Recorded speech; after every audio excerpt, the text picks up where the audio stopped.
However, this is part of our off-season tour, and today we are going to be making a stop at our owners' meetings in Orlando. Now, Ren, when you and I recorded this, there was a lot of these interviews that we got to hear from, and a lot of nuggets and bits of information that we were able to pull out. Lots of things concerning the Buccaneers that we really wanted to dive into, and we took our time. And so to make it a little bit easier for our listeners, what we're going to do is we're going to take a page out of Peter Jackson's book, and we're going to split this into 3 parts. This will come out as 3 individual podcasts. You'll be able to download them, listen to them all together, but maybe it'll make it a little bit easier having them split up. So in part 1, you guys are going to get the Jason Licht interviews. In part 2, we're going to be taking a look at the interviews that the media had with Dirk Koetter, and then Rick Stroud's one-on-one sit-down with Buccaneers owner Joel Glazer. But now we're going to present to you part 3 of this trilogy of episodes from the NFL owners meeting, and it's your turn, Bucs fans. We're taking your thoughts, your questions, your emails as it pertains to everything going on with the Buccaneers offseason so far.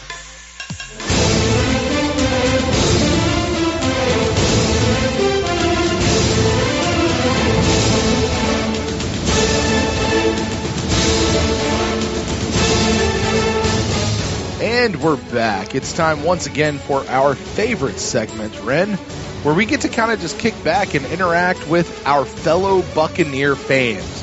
We're going to take some emails, we got some questions, we got some comments. But first, Ren, we've got something that we haven't had in a long time. We've got a new iTunes review. Have we had a new one this offseason? We have. The one we're actually going to read tonight came in. It was actually dated back in December, but it didn't pop up in our feed until just a few weeks ago. And I know sometimes iTunes, their reviews take a while to filter through. This one seemed to take an unreasonably long time.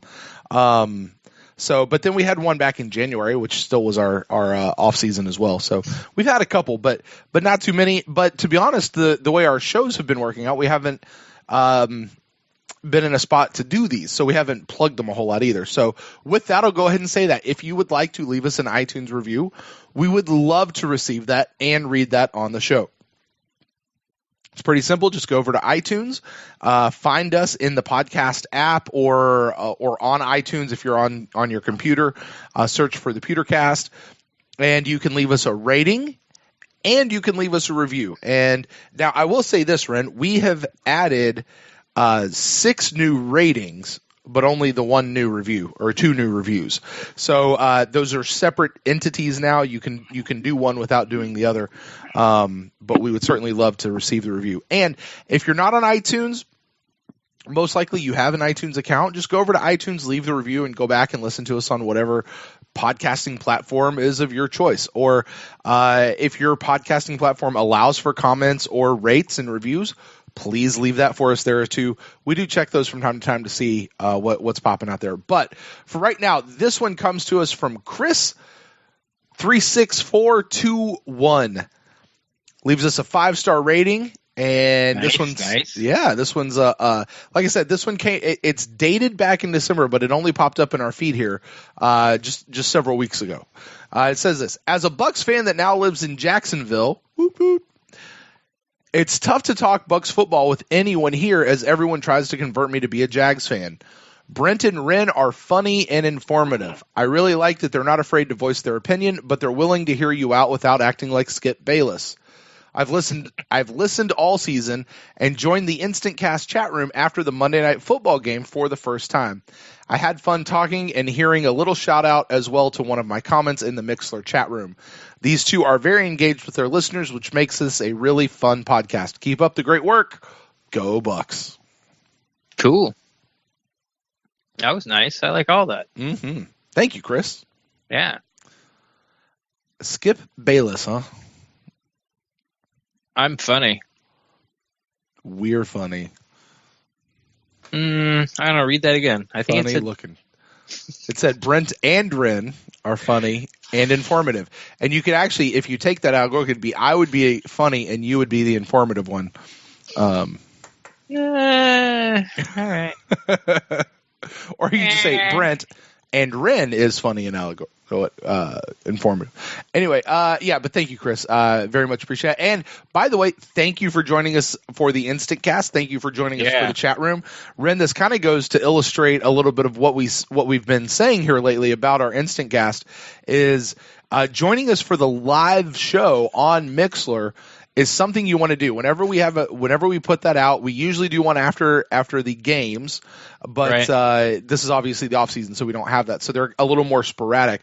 But when you can join us for a live Instant Cast, that chat room really is its own like show within a show.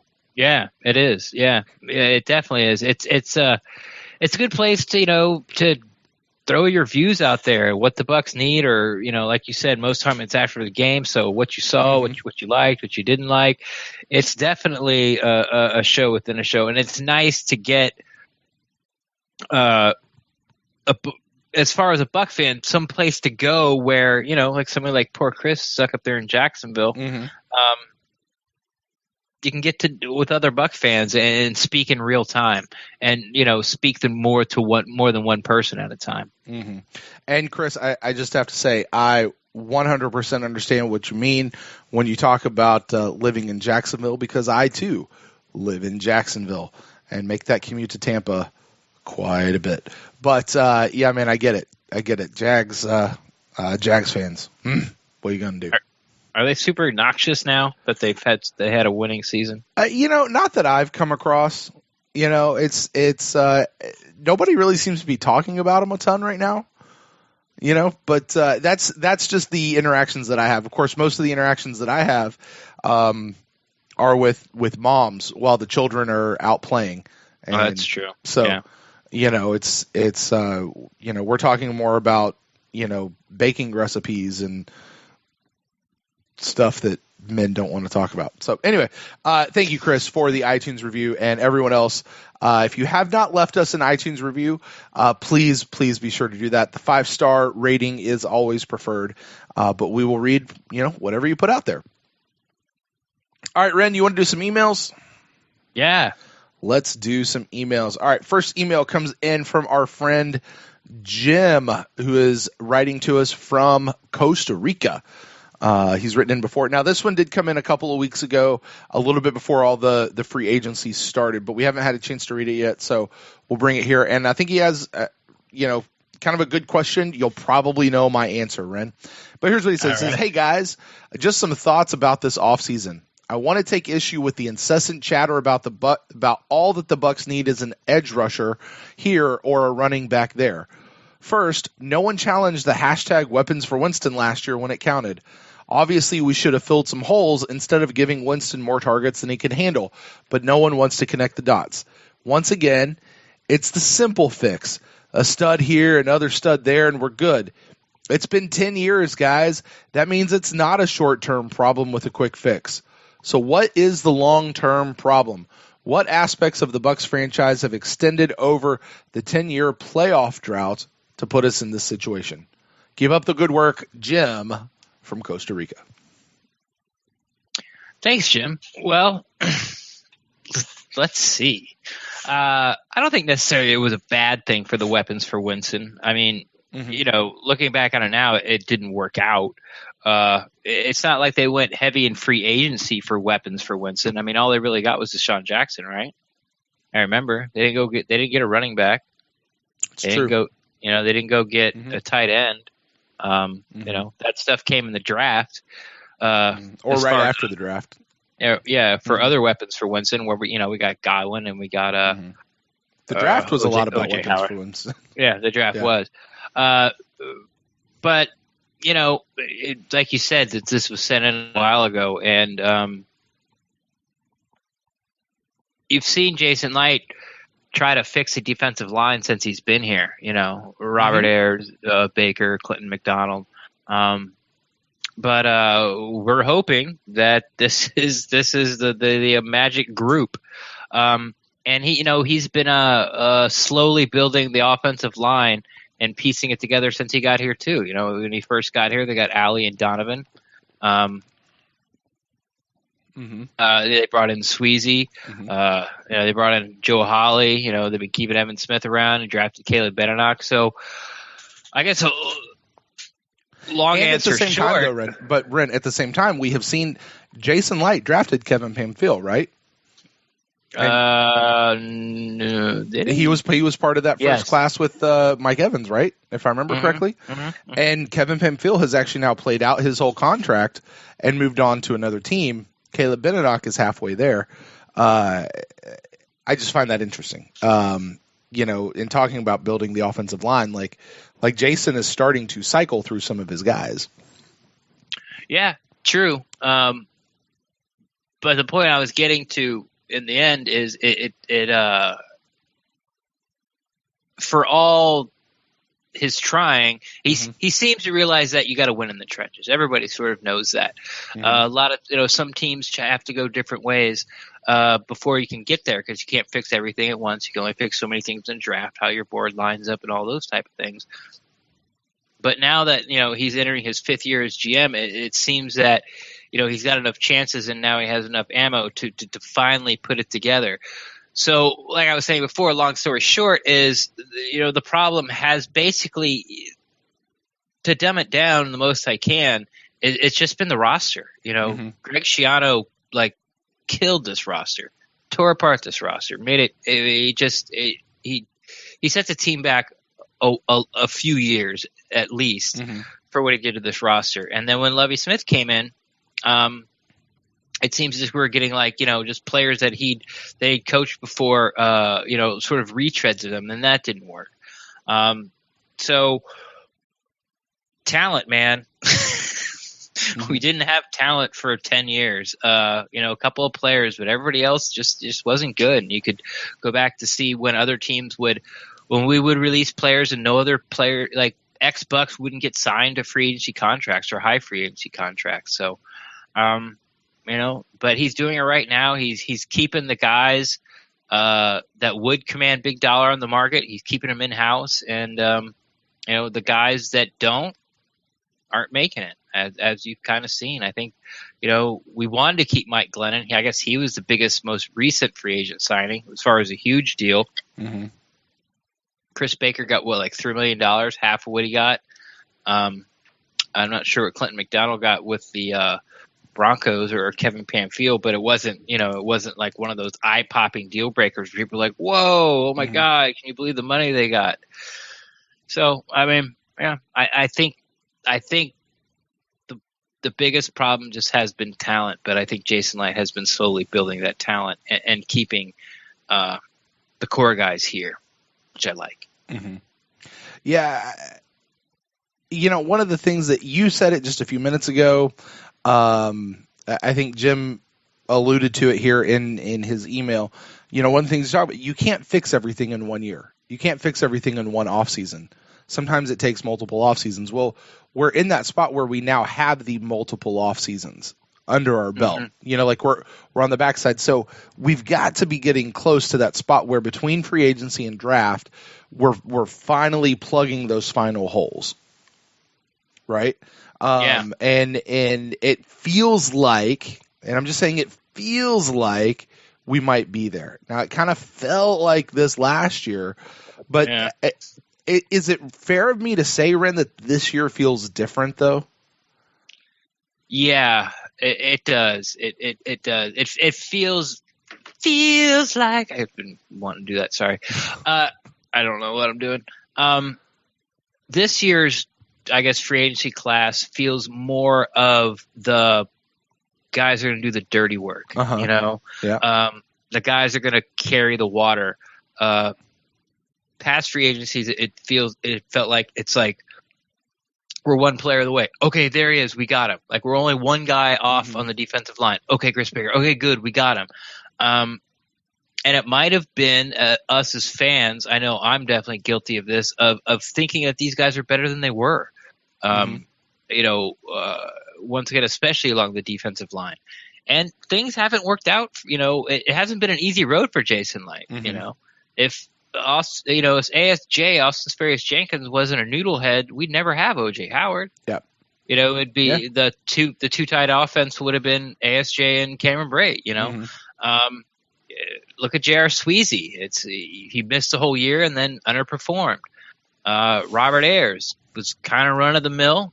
Did get like 6.5 sacks, but then really regressed last year. Mm-hmm. Chris Baker, total flop. Clinton McDonald, Mr. Steady Eddie, but definitely not a guy that, he was a water carrier. But these guys that they brought on, the Bo Allens and the Enrines, the Vinnie Currys, and then you got, sort of like your splash superstar and JPP, but he's still something we didn't touch on when we talked about it is, he played 92% of the defensive snaps for the Giants last year. That's carrying water. It's, he doesn't just come in on third down and rush the passer. Like, he's a very good run defender as well. Ryan Jensen. So, these once again, kind of what I talked about in the pod earlier is it's whatever it takes to win guys. It just feels like it's the whole mindset and personality of the guys that Jason Licht bring in. It's just different from what they were before or have been earlier. Mm-hmm. I would agree. I think one other thing I'm going to point to over these last 10 years, and I'm getting to the point where I'm sick of pointing to this, but if you got to look at it, huh? You're going to say culture? No. Okay. No, because it's what builds that culture, and that's the rotating door with the front office and the head coaching staff, and the coaching staff. Yeah. It's, what are we need to put the players in. We got to get the right guys in the right spot, but that also includes your coach. And if it's that whole thing. If you keep changing up your coach more than you change your underwear, it's not going to work out, because you have things that wind up happening, like with Shiana, where, I don't like the roster, I'm going to strip out the roster and bring in my own guys. Well, it takes time. It just takes time.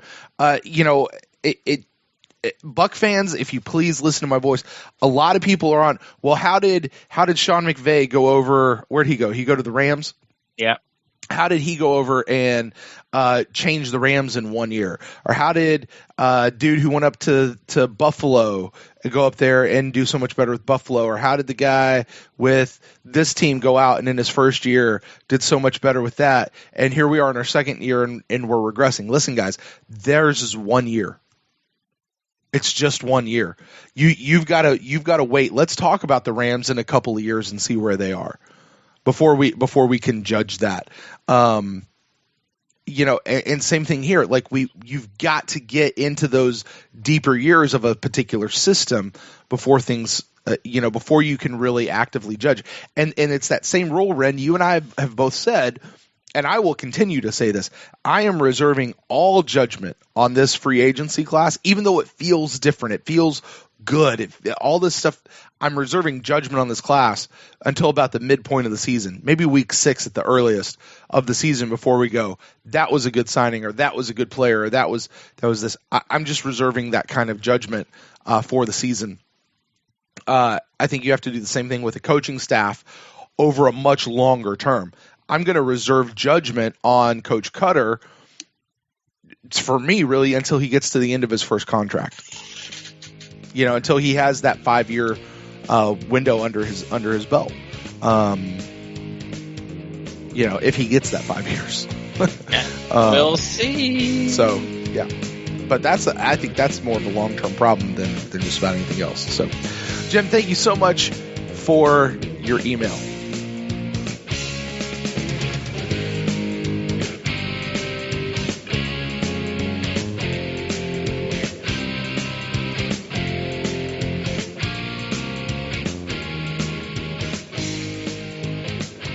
All right, guys. Well, I want to take just a few minutes out of our episode here. I've got good friend of the show, Derek Fournier from What the Buck podcast, here to talk to us about something that they have going on this offseason with the What the Buck Really Matters, the Truck Slammers Invitational.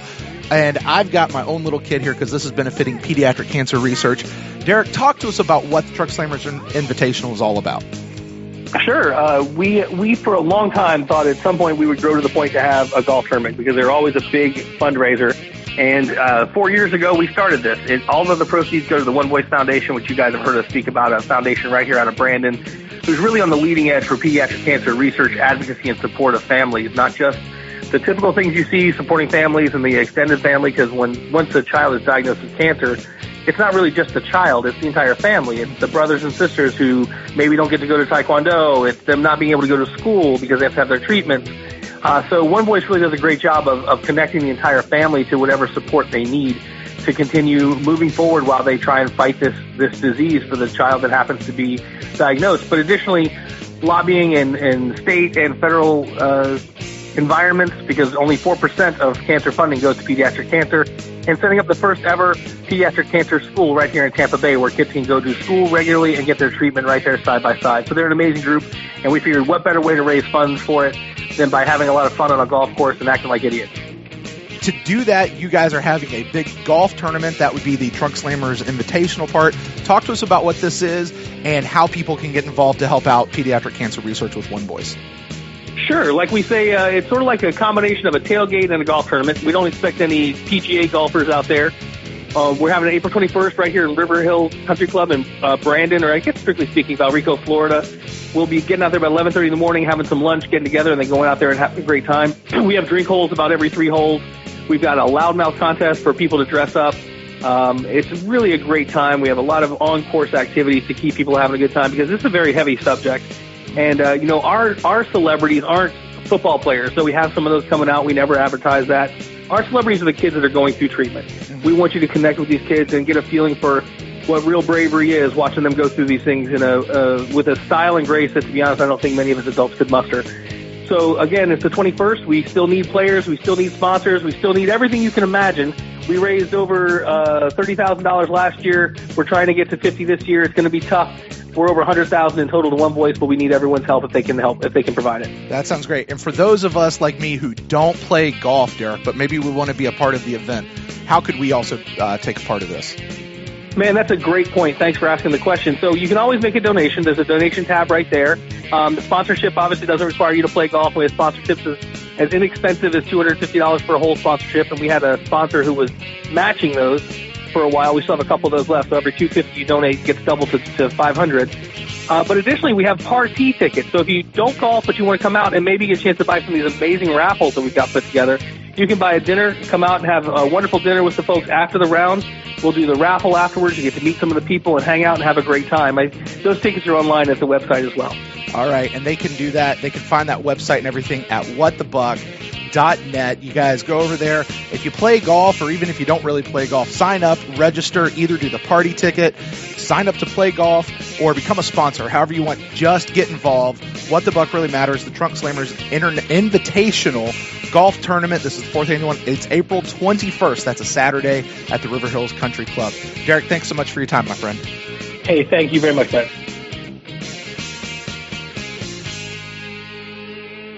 Next email comes from our good buddy, Chef Aaron, and he says, "Hey, Brent and Ren, it's been a while, so just a few things to address." I'm going to take these kind of one at a time, Ren. Yes, that's best. Yeah. Here's what he says. He says, how significant do you think Monken being how significant to you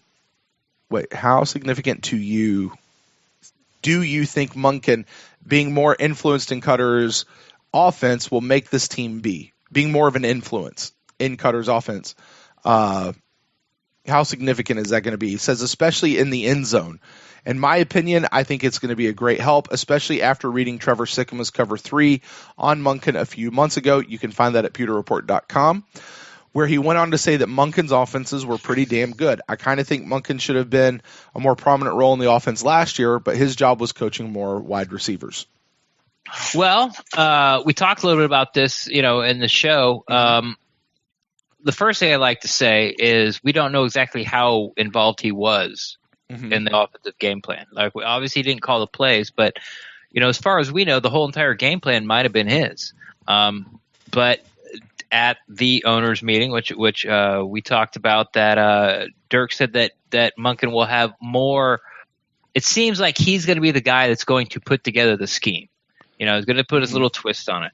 I also said that I would like to see Monken get the play calling in the red zone because we're having trouble as a team with Dirk calling the plays once we get inside the 20 to punch it in. I'm looking for a more creative – so how much will it influence it? I'm looking for a more creative – let me rephrase. I think I will see a more creative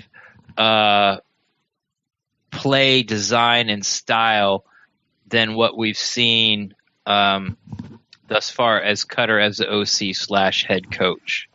I think Koetter sort of recognizes where he's lacking. Mm-hmm. And he has turned to Monken to help him out with those type of I don't want to put it all in creativity, but he's putting a fresh set of eyes on the offensive game plan. So I guess the importance, it can't be understated.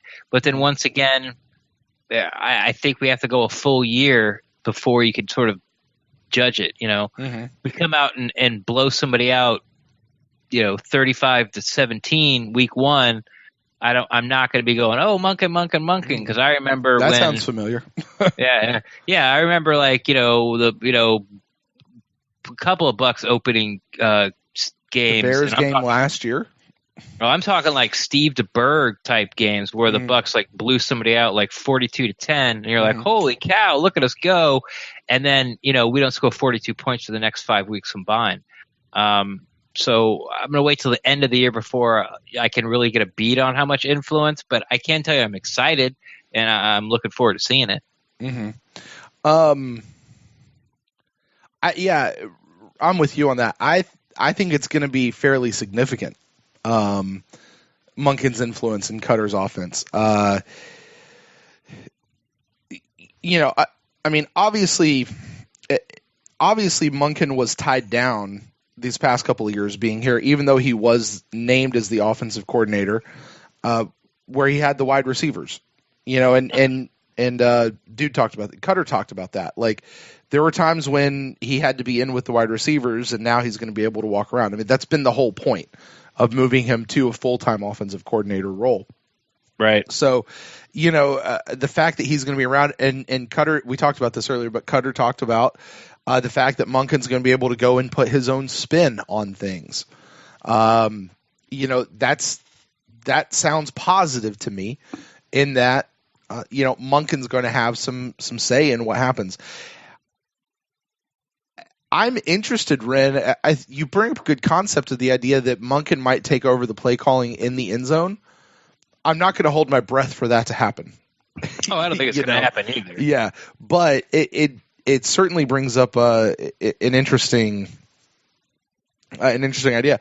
I would be interested to know if Monken's going to be on headset with Koetter and maybe making play call suggestions. I don't know if that's even something that could happen, with as fast as everything has to happen. If adding an extra voice into that would just wind up being more confusing than actually helpful. But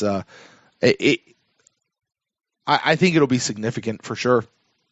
So, but that's just a guess at this point. Well, if he's going to be down on the sidelines, like it's been reported, I think at least early on they're probably going to be attached at the hip. Yeah. Every time you see a sideline shot of Koetter, I think Monken will be somewhere in that picture. Mm-hmm. I think it's going to be definitely a team effort through the week, and and if Dirk is sort of wavering on a call, and it's this one or this one, you can just look over his shoulder and be like, as long as he's taking input, I think it's going to be something. I think it's going to be fun to watch, but that's a whole lot of hoping. So we'll see. It'll be a storyline this year for sure. Oh, for sure. We'll make it one. All right, moving on. He asks another question, says, how much of the Buckner factor do you think is going to help the defense as a whole? After the last 2 years, I'm not sold on Hoke or Maxey as the DB coaches and Smitty calling the plays, especially after that Julio Jones 200-plus yard game and the 14 different schemes. After VH3 getting demoted and Ryan Smith position getting screwed with, I've thought that for a while Hoke and Maxey seem to be more of a detriment to these players, and right now we're currently looking for any other are looking for another cornerback 2 after drafting VH3 and Ryan Smith 2 years ago, and their development under them just doesn't seem like it's progressing, especially VH3. Well, let's see. A lot of things there. I don't think they mess with Ryan Smith's position. Ryan Smith played corner for the first 2 years in college, and then they moved him to safety. The Bucs just thought he was a safety, and so he played both. So they put him at safety, and then they needed a need at corner. And so I don't think that's screwing with him. I know there's a narrative out there like you can't even decide where to put the guy you drafted, blah blah blah blah blah. But that's just not really true. What happened? Yes, Vernon Hargreaves has been a disappointment. I think they have confidence in him. I have confidence in him. I think they might do a you need to play here.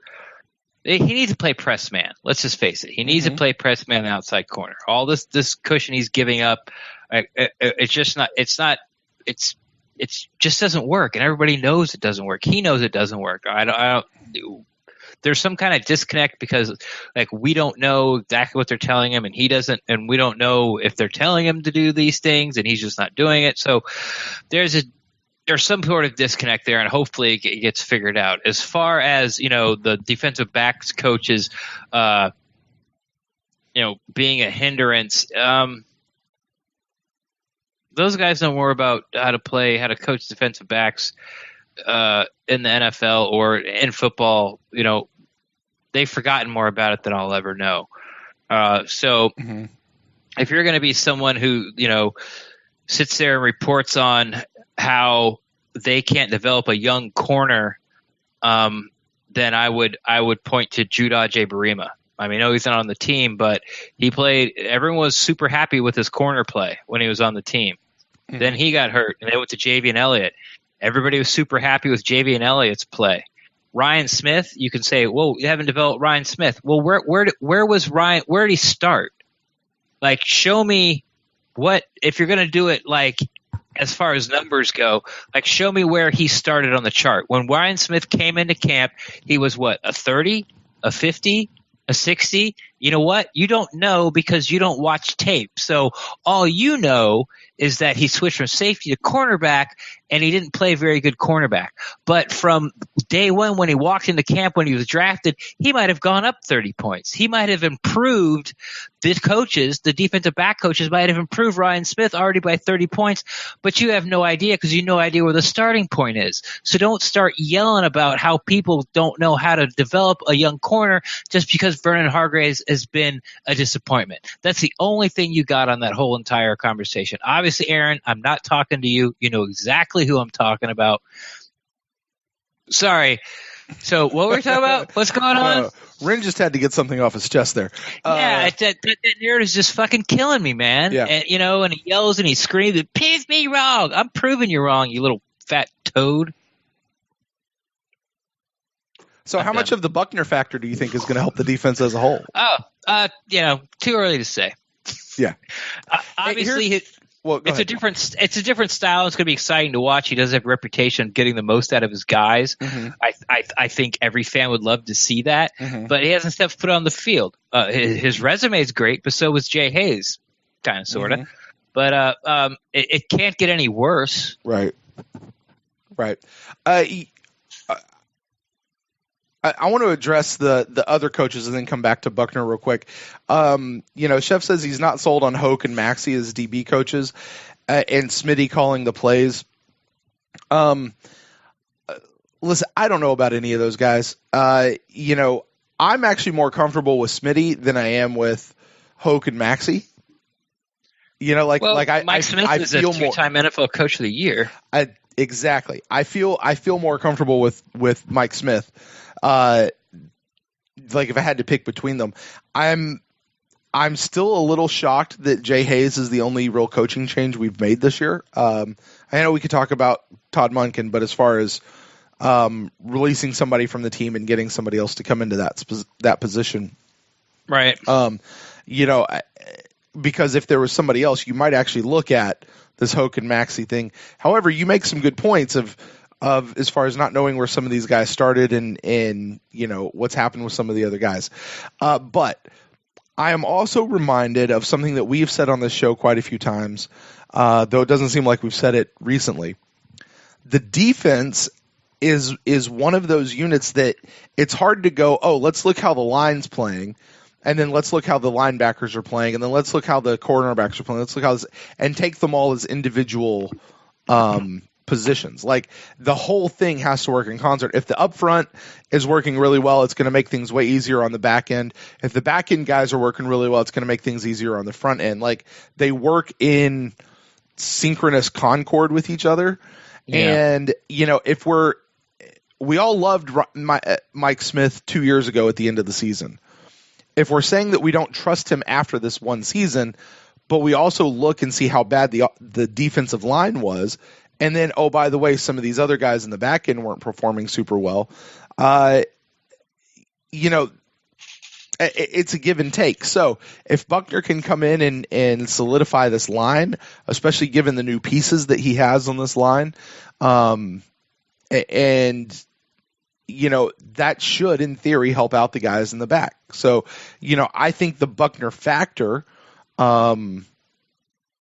will help the defense as a whole, because when your defense gets better in any part, the whole thing gets better in theory. So that's, I'd look for it. But again, same thing. You got to wait. I'm waiting at least till week 6 before I pass judgment, and that includes this new coach that we have.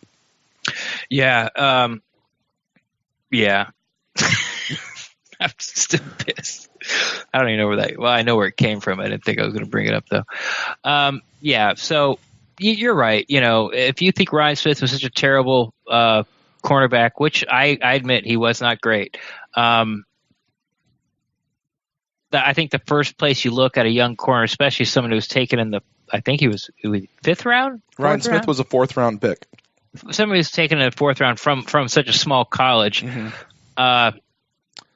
The best thing that's going to help him out is going to be the pass rush, and we've said it 1,000 times about how bad the pass rush was, last in the league. Yeah. So, you take that, but I mean, what are you judging Ryan Smith? Because they drafted him in the 4th round from a small school. They put him in safety. He basically rode the bench the entire year at safety for his entire rookie year. Yeah. And then year 2, he's got a shit pass rush, and they kind of press him into service part-time, because he was kind of between him and Bobby McClain, and then Brent getting hurt and people switching around, and this back and forth. He really, that was really his first year playing cornerback in the NFL. And what are you judging it on? Like, because somebody catches the ball in front of him? Right. I mean, I don't know that he was that bad. I'm not saying he was great. I just don't know that Ryan Smith particularly was that bad. Ryan Smith wasn't the problem with the defense. I'll say that. Right. VH3 getting demoted. Yeah, I guess you could kind of say that he got demoted. But VH3 was coming on, towards the end before he got injured. He just was, folks. And I've said a few times, he played one game on the left side, on the left outside when Brent Grimes was hurt, and he did fantastic in that game, enough to make me want to see more of him over there. So, that I'm saying that I think he is the next left outside corner. He just did enough that I'm curious, and I'd like to see that again and see if that can be replicated.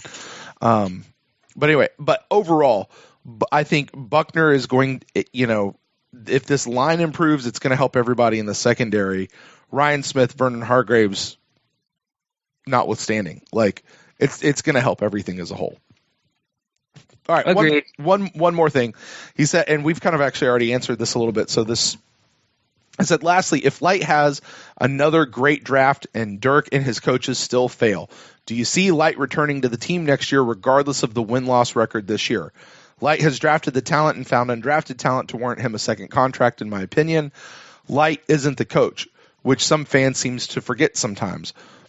It's on Dirk and his coaches to coach the talent, and if he fails again, Light shouldn't be punished for the coach's failure.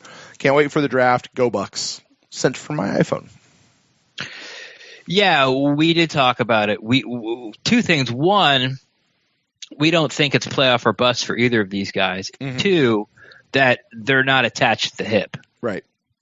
If a change is going to be made, if a change does end up getting made, I should say, at the end of this season, it's not necessarily both of them together. Like, mm-hmm.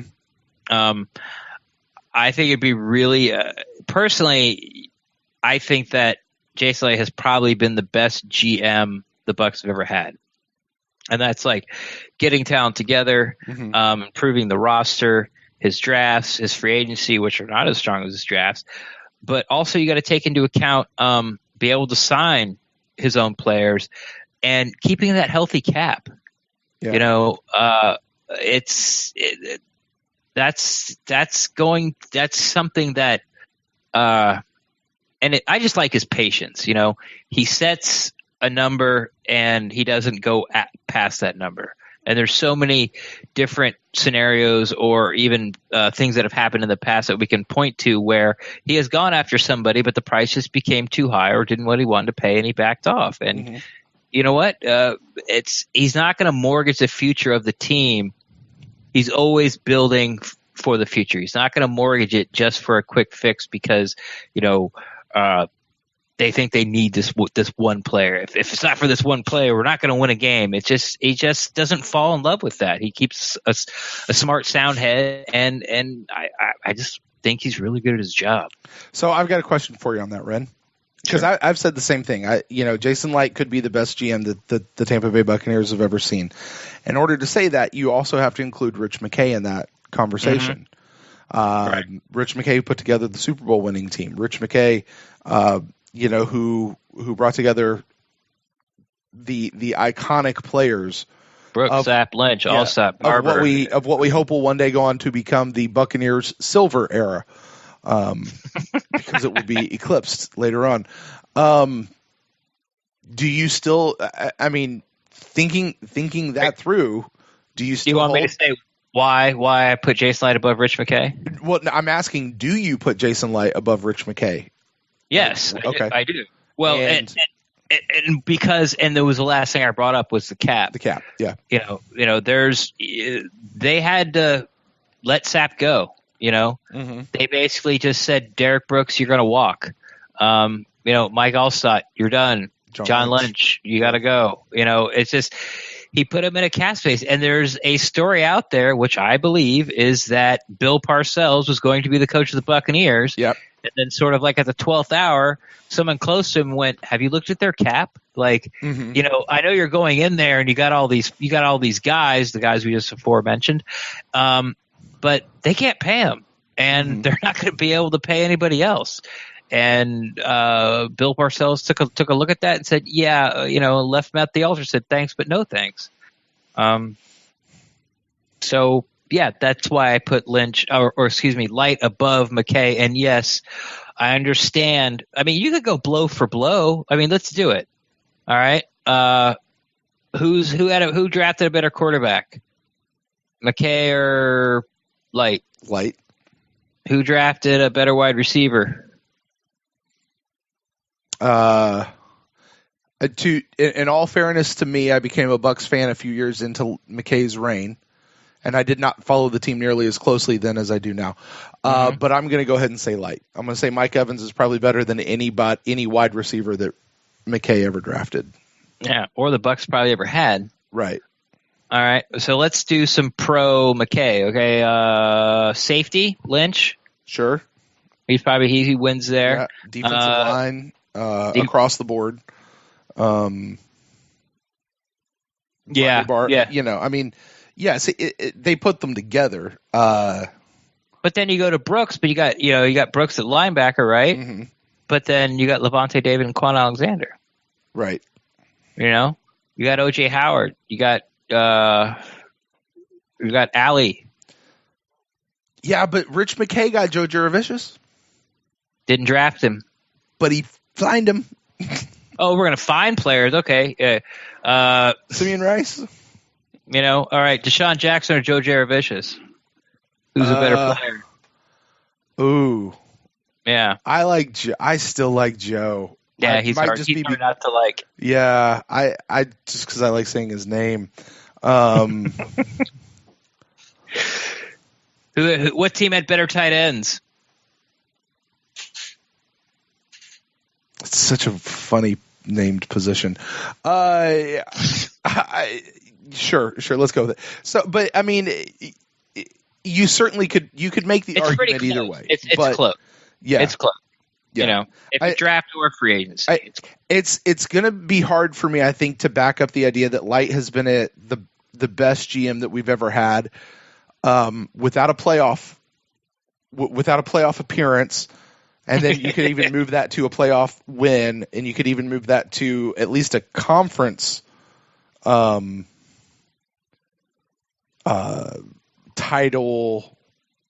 Division title. Yeah, like there's some things that the Bucs haven't had yet under Licht that I think are going to be prerequisites before I can back that up. But I have certainly said that before, is my point. But anyway, that's fair. That's fair. So, but all of that to say, yes, Licht is not necessarily out the door. Yeah, if the team doesn't do bad, and for lots of reasons that we've already detailed. So, all right, moving on to the next email. This comes from our buddy Chris in Alaska. And Chris says, hello from Alaska. The weather is warming up and has been in the 20s. Congratulations. Wow, he's warming up to freezing. He said, I did get to enjoy free agency in Florida, so he was pumped about that. Move to Florida. It's not in the 20s here, unless you're talking about Celsius.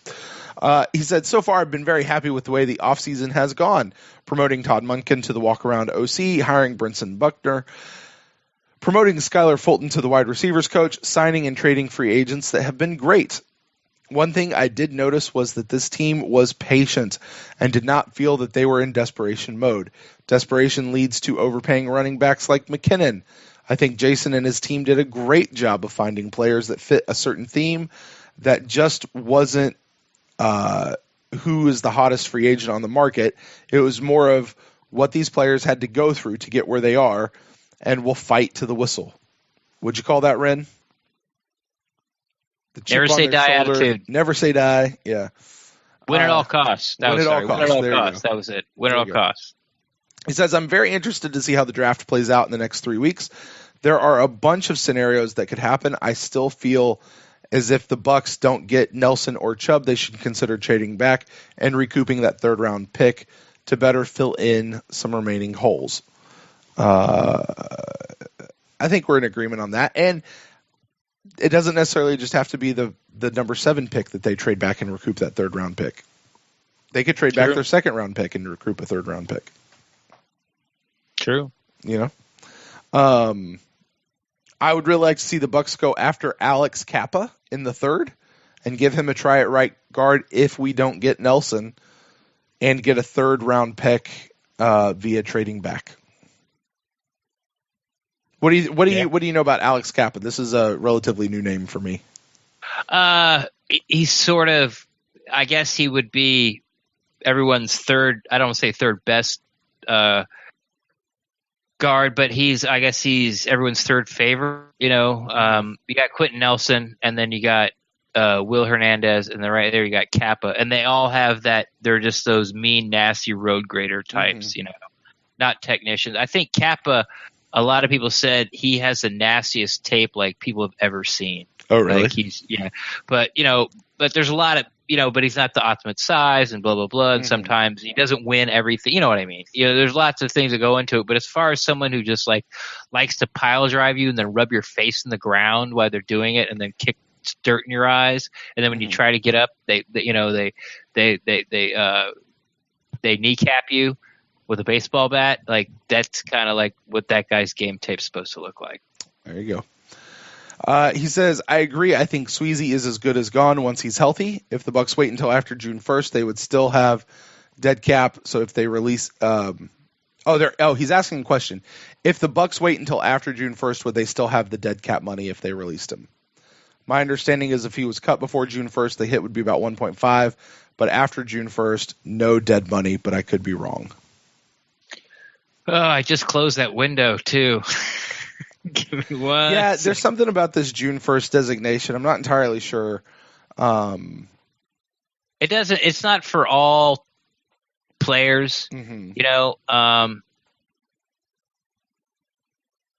And it's not for all salaries, but it is a pretty good general rule of thumb. All right, J.R. Sweezy, pulling him up. Boop.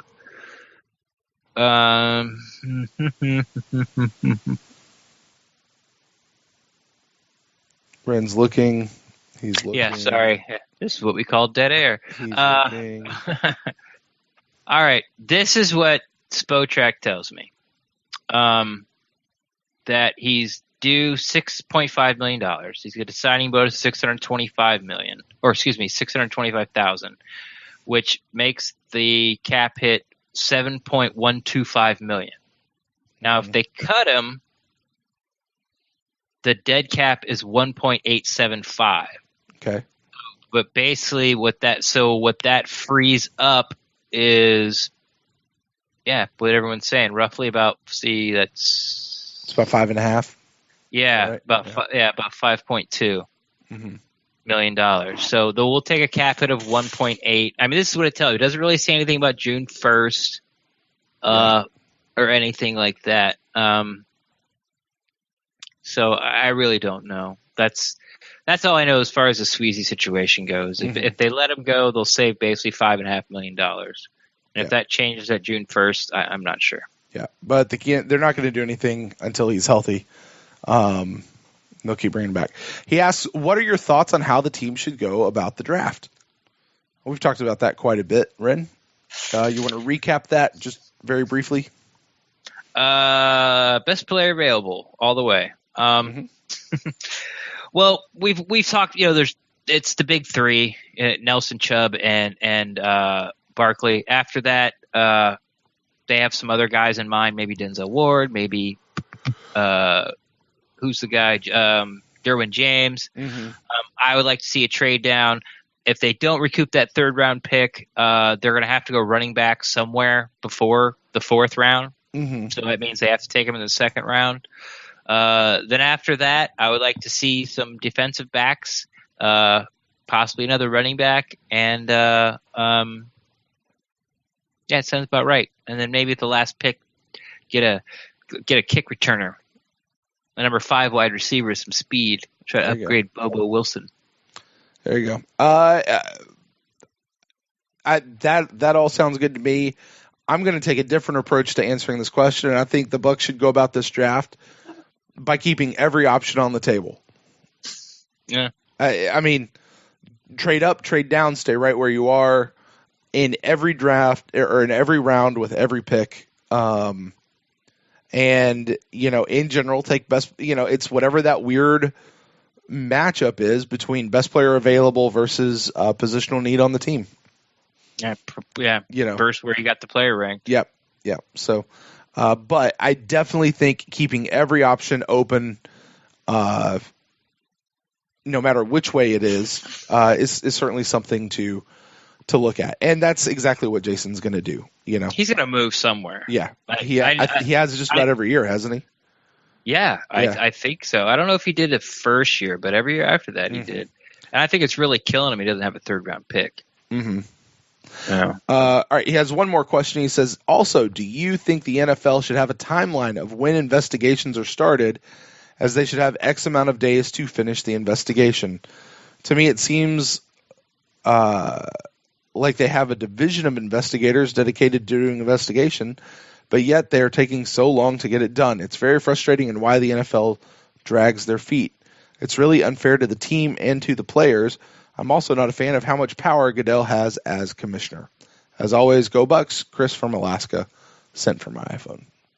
I don't think anyone's a big fan of how much power Goodell has, and sort of, I guess the rule is like detrimental to the shield, like that. The language is so vague, and so it's almost like they slid that in and kind of fooled people, like, we'll just do this and that. Oh, yeah, that sounds good. And you kind of sign it. Then, it pops up. Oh, yeah, you're spending 16 games. Like, what happened to, the slap on the wrist you're talking about? I know where you're going with the time limit. It would be nice to say yes, but I don't. I mean, some of these allegations that come up can be serious. So here's the reason why you don't change the rule. And I kind of take this philosophy in life and a lot of things. Okay, so everything you know right now as far as the Jameis Winston situation, you think it should have been over with by now. And I agree 100%. I think it should be over before the draft because I think that's a little unfair to the Buccaneers. I think it should be over for OTAs, and if it's not over before training camp or before preseason starts, I'm going to be irate because it's just putting the Bucs in a bad position and preparing for the season. Now, having said all that, what happens when a situation comes up that's way more serious than the thing Jameis Winston is going through? What happens when people's lives start being changed from a possible disciplinary decision? Just because all the situations that have happened or the one that you're particularly in doesn't mean the rules should change because it would be easier for you or it seems logical that way. You have to think into the future and what the next step is. It was something that I was a little surprised, and this is what I'm talking about. I was a little surprised that the NFL at least got behind the players for the kneeling incident. When players took a knee, they didn't say they couldn't. They didn't say they could do this. They're like, let them do their thing. I think sort of the company line was like, we wish everybody would respect the flag, but the players have the right to do what they want. Now, if somebody would have took that to the next step, like what the next protest would have been, the more because when Colin Kaepernick kneeled down, everybody, oh my God, the whole place went crazy. Then it became kind of normal. Okay, people still didn't like it, but it wasn't front page news everywhere. Now, to be able to make it front page news again, you have to take that next step. You have to be more outlandish, more outrageous. So no one took it, but when it took that next step, when the NFL have to step in and say like, enough is enough, you can't do this. When did they have to start writing rules about what you can and cannot do as a football player as far as protest while wearing the team's uniform or wearing the shield? So that's what I mean when you have to think it like all the way through and past just your current situation before you start writing rules down and changing things, because there's always going to be something else, and the next thing might be way bigger, and then the rule you just made or change no longer applies to the new situation. That's why a lot of laws are so vague. So I get your frustration, but unfortunately, no, I don't think there should be a cap. I understand due process, but it's not a court of law. Yeah, I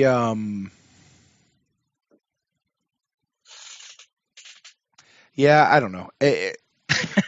No, I'm with you. Like, I'm 100% with you. I do feel like there should be some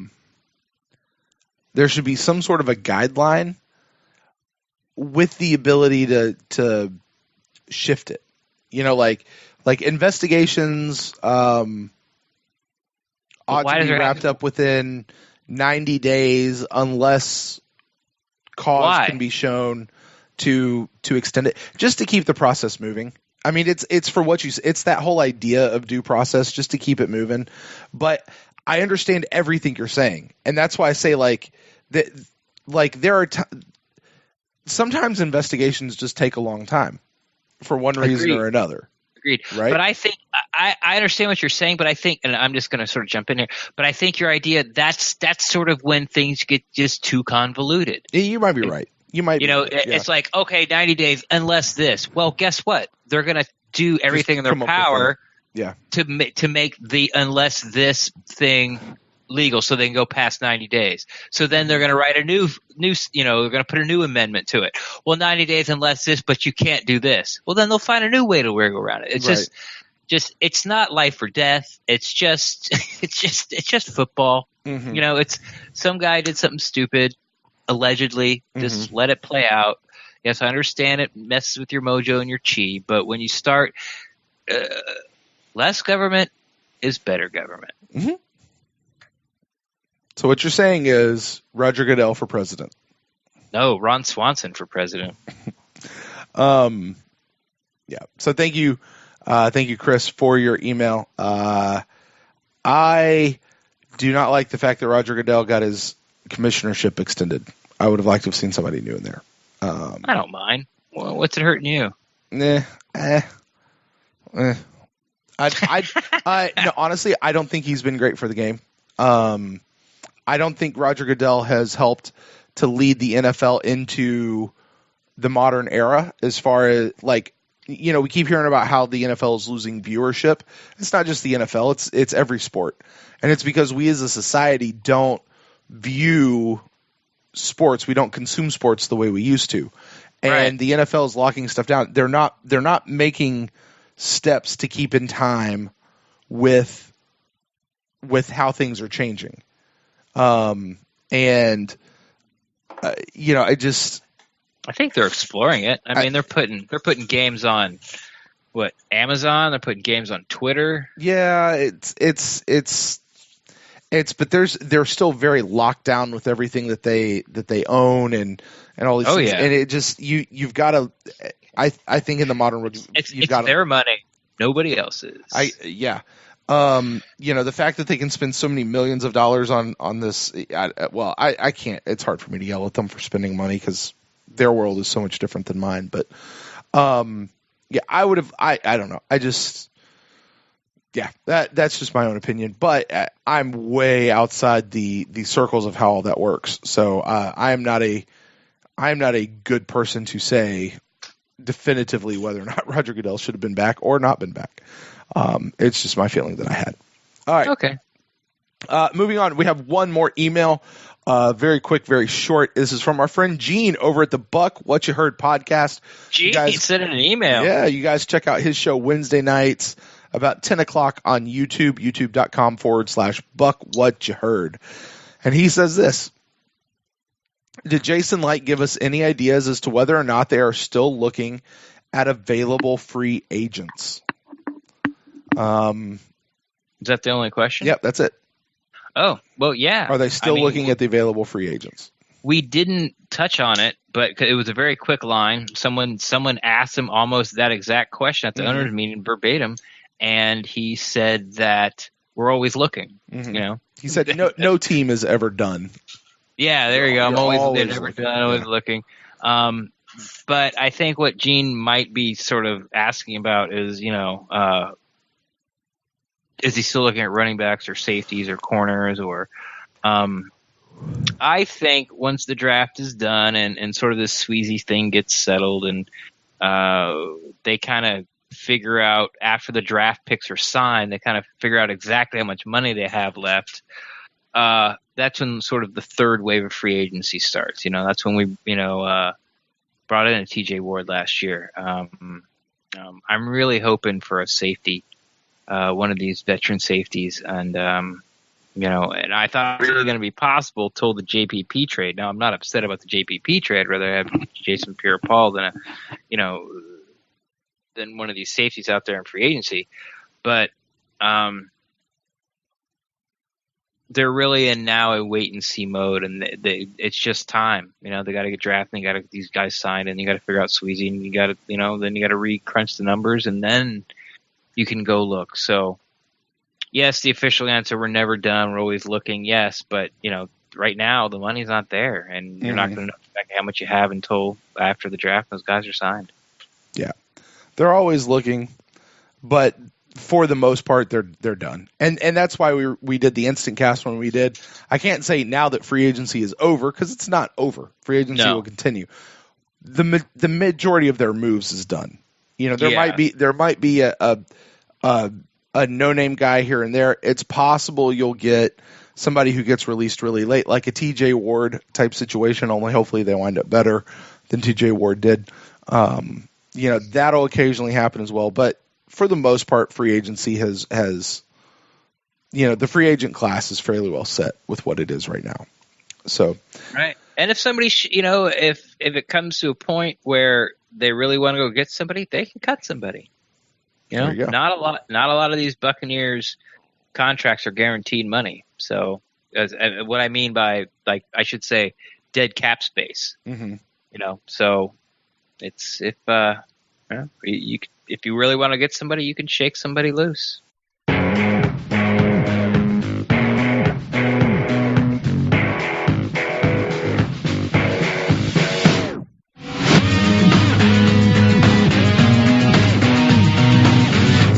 Well, with that, guys, that is going to wrap up this segment and this episode. I'd like to say thank you one more time to everybody who took the time to write in, as well as Chris for the iTunes review. Just a reminder, you guys, go over to iTunes, leave us a rate and a review. We always prefer the 5-star kind. And, guys, if you want to get in touch with us about anything you have heard on the PewterCast at all, really this whole week, you can do that by getting in touch with us at facebook.com/ThePewterCast or on Twitter at ThePewterCast, or if you're a little more winded than the 280 characters that Twitter gives you nowadays, email us to ThePewterCast@gmail.com. Now, Ren, with that, where can the fine people out there find you on the internet? Easiest way and the best way to find me is on Twitter, at Rendax, REN_DAXT. I'm always down to talk some Buccaneers football. And you can find me personally on Twitter at BrentAllenLive or Facebook.com/BrentAllenLive. And once again, you can always find the show across all the social media platforms at The Pewtercast.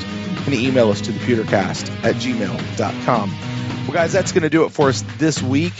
Go Bucs!